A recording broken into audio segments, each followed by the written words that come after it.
let me give you my concern coming out of this game is with Amari Cooper. Amari Cooper in this game, he had I think like 7 or 8 targets in this game, but he had 3 catches for 11 yards. And as I mentioned before, he has dropped touchdown passes back-to-back weeks. So he has a total of, let me see, 5 catches on the season, 5 receptions in 2 games. He is supposed to be your number 1 receiver.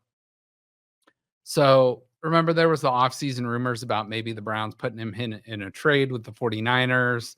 And, he didn't like that so much, but it's like, you're a professional. You're being paid $25 million a year.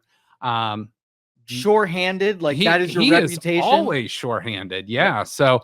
So Amari Cooper, like, here's what he's done on the season. So through 2 weeks, 17 targets, only 5 catches, 27 yards. Now, on those pass attempts, 243 total air yards, which is the 3rd most in the NFL. So some of the passes they're looking for him are deep.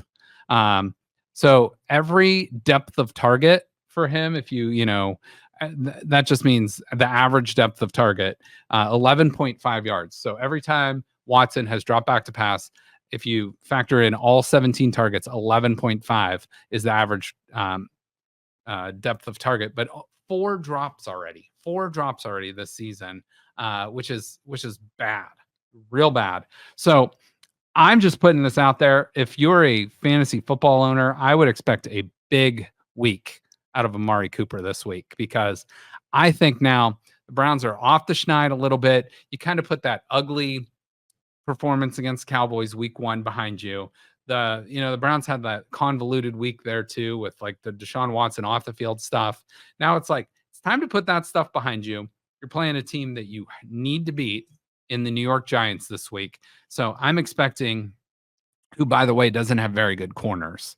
So I don't think a very good secondary as a whole either. So I think the Browns are going to attack the Giants. And especially if you get those tackles back this week and you're more reliant on, having 2 or 3 or 4 seconds instead of like 1.5 to 2 seconds time to drop back. So I think I'd expect a big week out of Amari Cooper this week. So Cooper, Judy, like honestly, that should really make defenses fearful. It should, and Cooper has left a lot to be desired this early on this season.